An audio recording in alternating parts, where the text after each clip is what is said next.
Okay, so good afternoon, everyone. My name is Luis, and I'm here with my great friend Ryan. Ryan, why don't you start off with giving us your full name and your age?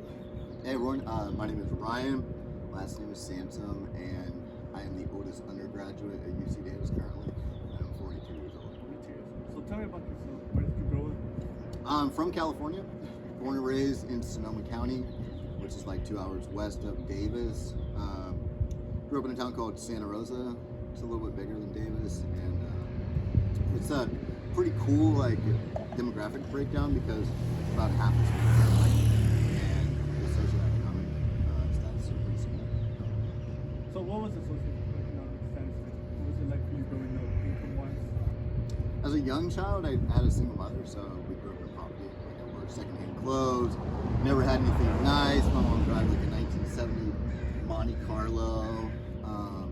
We'd get scholarships for school, and then when I moved in with my dad in my when I was 10 years old, I moved into the middle class, and that very much changed things for me because all of a sudden I had cool clothes, more popular friends, things like that, and so that kind of led me into what we're going to talk about with these cars.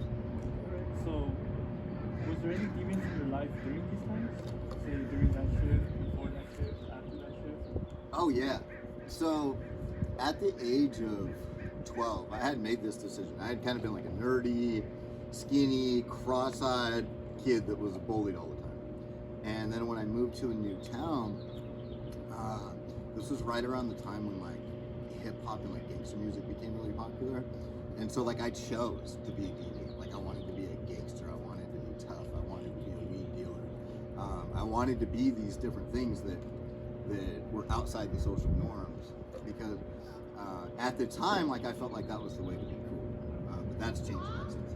So would you say that stemmed from your past, living with your mother from a single parent, low income home?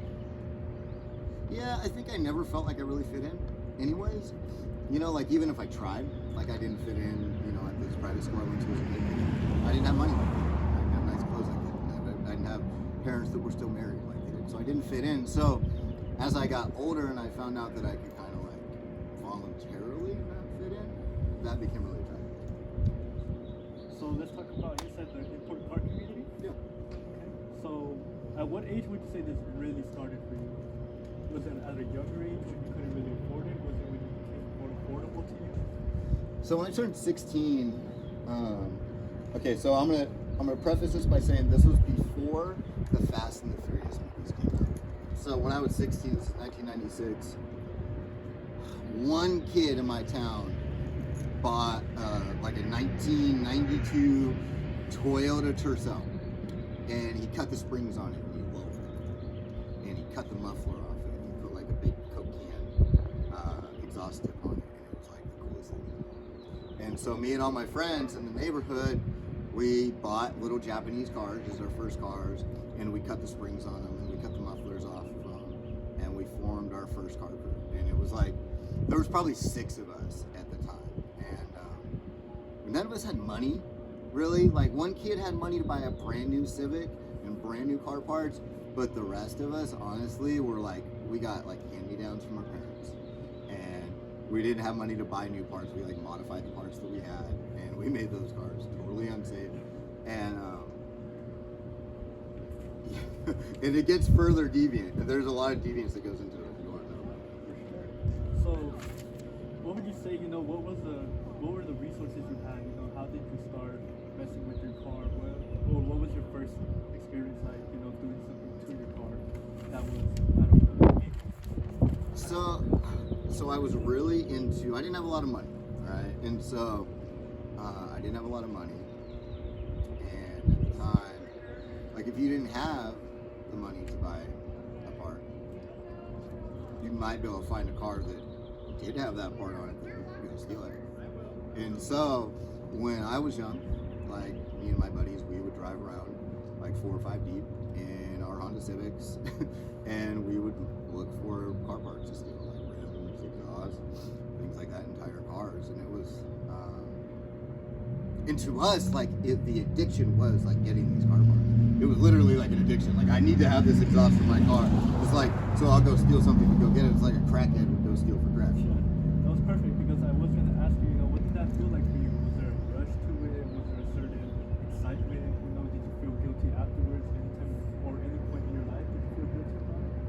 So, it really, the best way that I can explain it was, in high school, everyone's trying to fit in. Everyone's trying to be cool. Everyone doesn't want to be bullied. Everyone doesn't want to be considered a nerd, right? And so, for me, the avenue towards being cool, to being accepted, to having the respect of my friends, was to have a cool car. And to have a cool car, you have to have parts. And so for me, like, my self-esteem was directly tied to like how my car looked. So when I did something cool, like I felt really good about myself. I felt like a man on campus. And when it wasn't cool, or like my other friends were upgrading parts and I couldn't afford to, I would feel bad about myself. And you asked like if I got a rush out of it, and I can remember driving around Marin County in like 1998 in the middle of the night, and we would jack up cars, like Acura Integras, jack them up, put them on cinder blocks, and then kick the ghost. And then I remember driving home like 4 a.m. from the bay, and each one of us had two wheels on our laps driving home, and the car was like dragging on the ground. And to us, like, that was the biggest rush in the world. Until 3 days later, the cops came to the house, and they were like, "Hey, you have rims on your car that look like really similar to these other rims that we're seeing."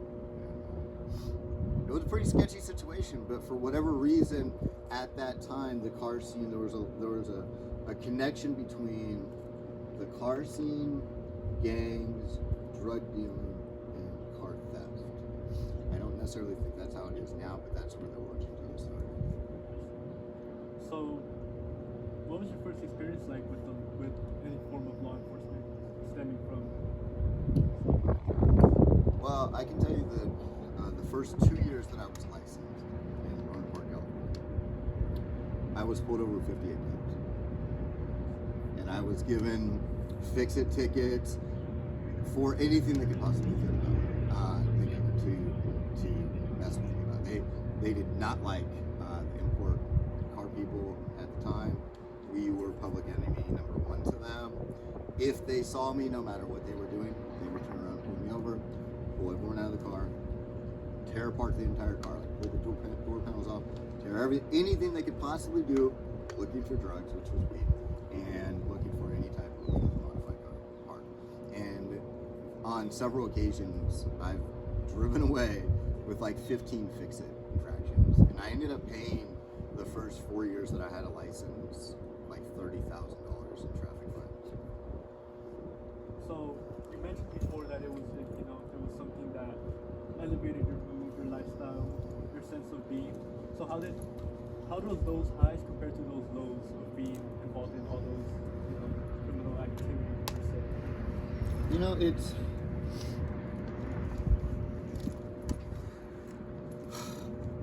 I think about it like what my experience was being in the scene when I was younger, and it was terrifying. I was constantly scared. And as an adult now who has like bought all my cars, pays my traffic fines and stuff like that, I still get scared of the cops, but I'm not shaking like for my life. Like I was traumatized from my interaction with them. So what would you say to a young person like yourself in this day within that scene? What would you tell them? Any advice you would give them? Anything you would tell them to stray away from? Yeah, actually, there's a couple of things I always tell people. Protect your driving record. Do not get tickets, because you are not going to be able to drive a cool car very long if you get speeding tickets or you get into accidents or anything like that, because your insurance will double, it will triple, and that can like affect your life, right?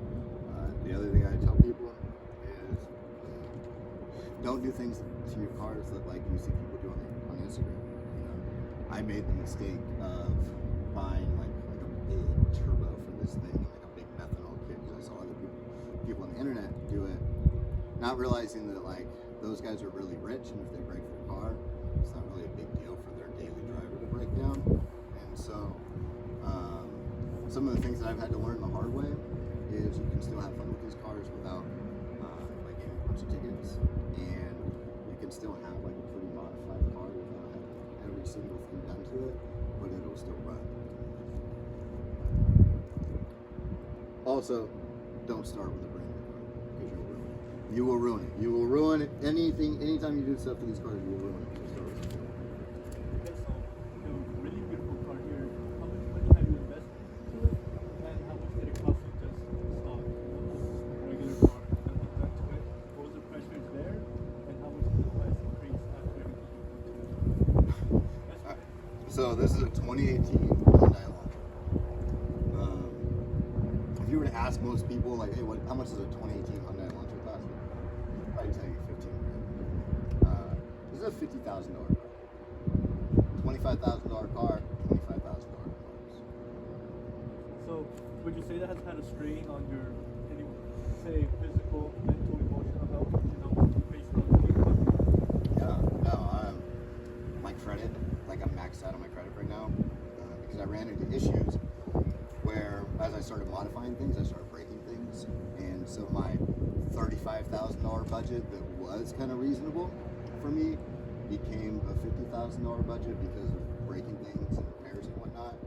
And it's honestly put me in a really bad financial situation. And like I'm talking about getting married and stuff with my girlfriend right now, and we can't even think about that until I have parts paid off. Because it's so expensive.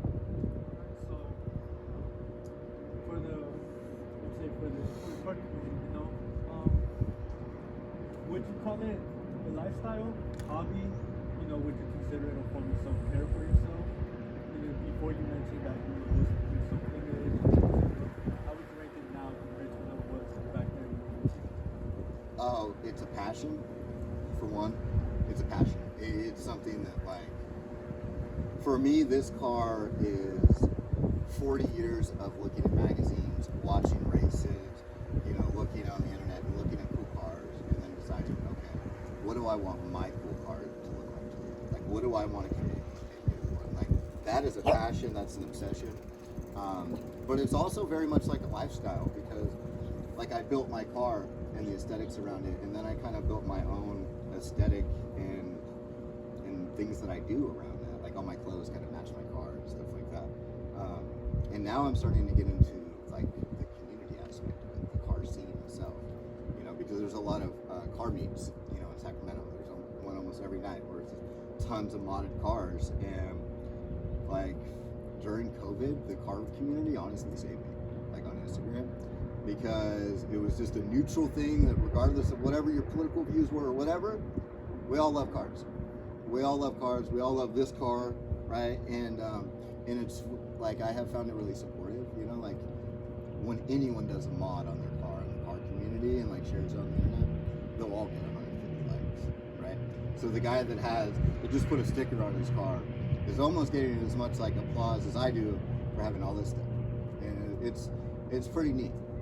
And I'm actually like trying to, right now I'm in the process of trying to get accepted into arguably one of the coolest car clubs in California. And that's it's a whole scene. Like I had to do an application and I had to go to an interview with one guy. And then he says if I'm good enough, I can go to an interview with another guy. And then I get to go to a meet with them and hang out with them. And if they like me, then I can go do a car show with them. And then at the car show, they'll let me know if I can be in the car show. Yeah. So going back to the car community now, what do you think outsiders think of you, or what have you witnessed from outsiders? All right, so Just, you know, looks. so on the Nextdoor app, where like people in your neighborhood can make comments about stuff, there has been a lot of complaints about cars like this because down the street from my house is a location where UC Davis students have car meets, and there were about 150 of my neighbors like demanding that the cops go shut it down. And I chimed in and I was like, what is the issue? There's COVID going on. None of the college kids have anywhere to go. At least we can go to this parking lot and stand by our cars and socialize. We're not harming. What they think is that we are a public nuisance because our cars are too loud. They think that we're dangerous because they think that we're all street racers, which we're not. They think that we're drifting at these meetings, which we don't want people doing burnouts. We don't want people running their engines. We don't want people drifting. We don't want people speeding. We want to protect the spot, keep the neighborhood safe. But there's always like one or two jerks that do that kind of stuff, and then that causes everyone to think that way. So now, because of like,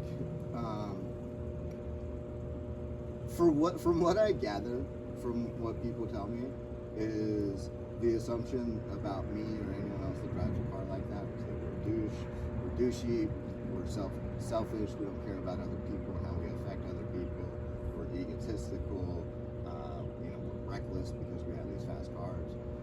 But what people don't really understand is like, especially for men, right? One of the very first toys you're given as a kid is a car. Literally, one of the first toys you're taught to play with. So for some of us, we really get stuck on that, and we really like the whole car as a toy thing. And this is my toy. You know what I mean? This is my toy, and it just happens to be a really expensive one, and it sucks because I spent all this money on it, and I thought, oh, people would think it was really cool, but I actually get an equal amount of like negative comments about it as I do positive. Where do you think that stems from?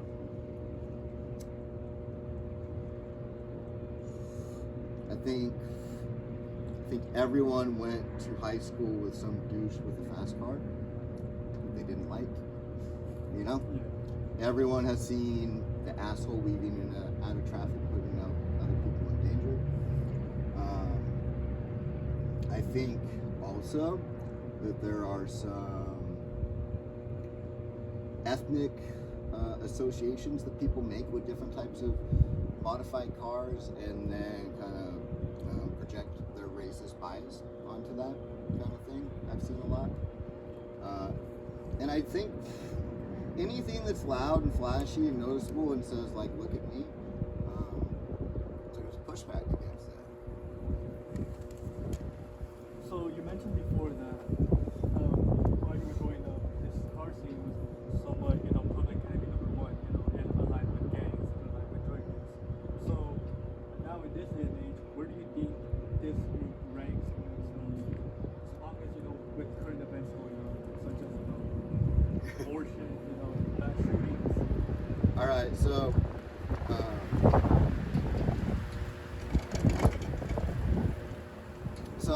in order for me to buy a part that would make this car faster, I can't legally order it.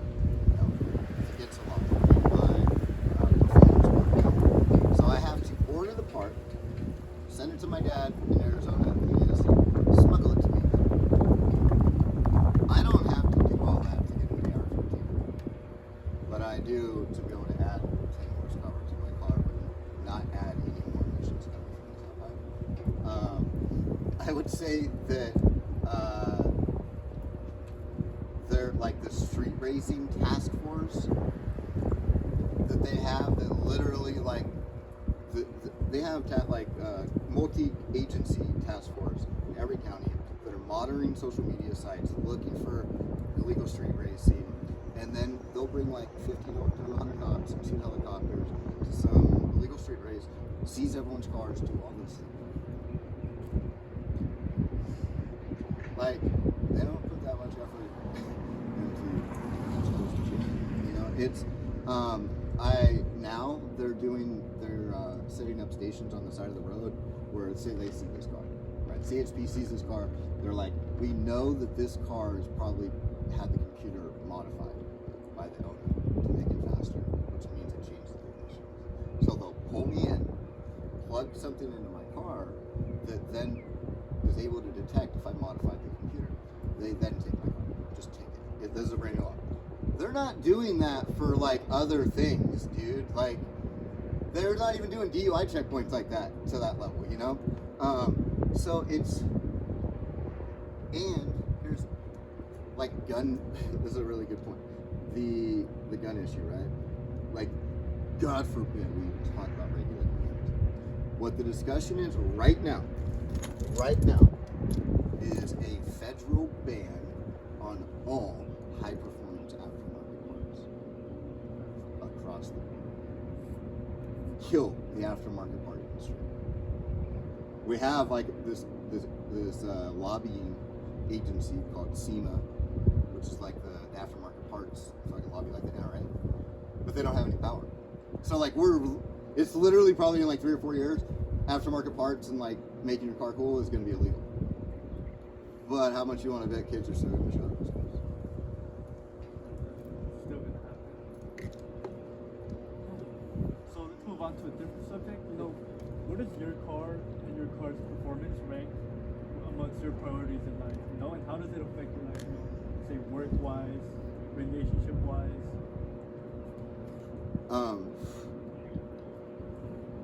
My car is the most important thing. So I made a decision when I got a job in which I needed to use a car to make money, that I wanted to buy a car that was going to be the car that I always wanted to always wanted. I wanted the coolest car ever, and I wanted to use it for my job to make money to make it cool. That was the whole plan. And like that car is my life. Like I spend 60 hours a week. I will, if I start dating a woman and she doesn't like my car, I no longer date that woman. I go without things that I need in life because this car needs $100 oil changes. Like this car gets all of me, and I will go without to keep it the way it is, because now it's like I had the same exact car and I totaled it like 9 months ago, and it was so devastating because it was such a big part of my identity. Like I didn't even know how I was gonna like show back up on Instagram without my car. That I went and I hit out and I bought another car just like it, took all the parts off that car, put it on this one before I ever let anyone know that I had gotten into an accident, because I didn't want anyone to even think that like, oh no, Ryan was in his car. Right? And I think a lot of car people would be that way. It would, you know? And like when I was, like even in the process of dating, I've been looking, you know, for a girlfriend for a while. Like one of my qualifiers was, it has to be something that's a car.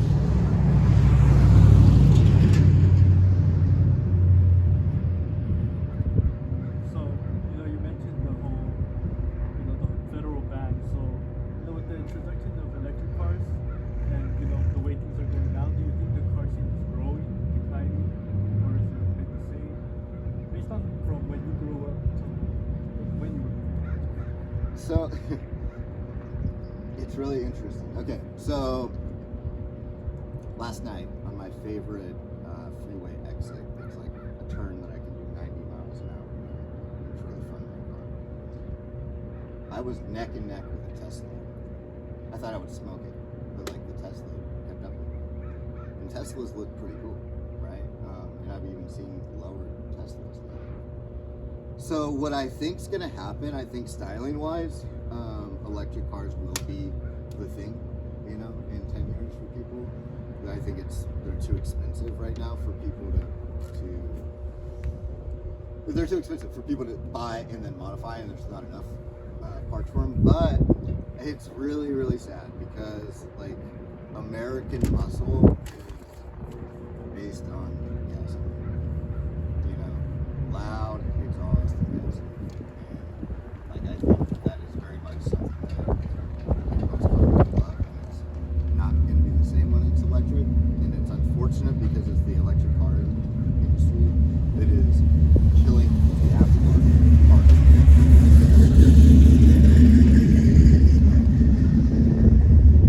But like that, right? Like that guy that just drove by, right? Like at some point, you know, can an electric car ever replace that truck? To a lot of people, no, right? No, I don't think so. Because that's what I was going to ask you next. What do you think the pushback would look like for those who refuse to switch to electric? Or do you think that would eventually move on? I think that a lot of the people that are attracted to building something like this or like that truck, those are outlaws. Those are not people that are like, oh, no, like I'm gonna follow the rules. No, like I really can't imagine. I can't imagine people just giving it up. Like there's something about the smell of fuel and turbocharged blow-off valves and all the cool things that mechanical stuff does that you just can't get with Tesla. guess final question would be, how much time do you typically put into your car when something does break down? Or what's the most amount of time you've invested into your car within like the span of a week? Oh God.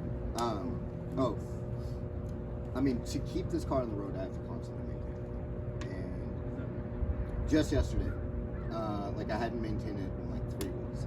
So I jacked it up, checked to make sure there were no leaks on everything, checked the brakes, rotated the tires, cleaned the entire interior of the car, checked all the fluids, tightened up the suspension, did all that stuff, detailed it probably 4 hours, and I probably do that every week. And that's like at the lower. I actually schedule like 5 hours a week of maintenance. That's as much time as I spend in the gym. Would you say, has it ever interfered with your personal life in any form? Work life? Yeah, so I mentioned that I blew up a couple motors. The day that each of those motors blew up, so did my relationships with my girlfriend. So my motor blew up, and then my relationship with my girlfriend blew up. So there's a correlation in the fact that if something goes wrong with that, it usually goes wrong in my home. So, would you say, clearly your car is your priority over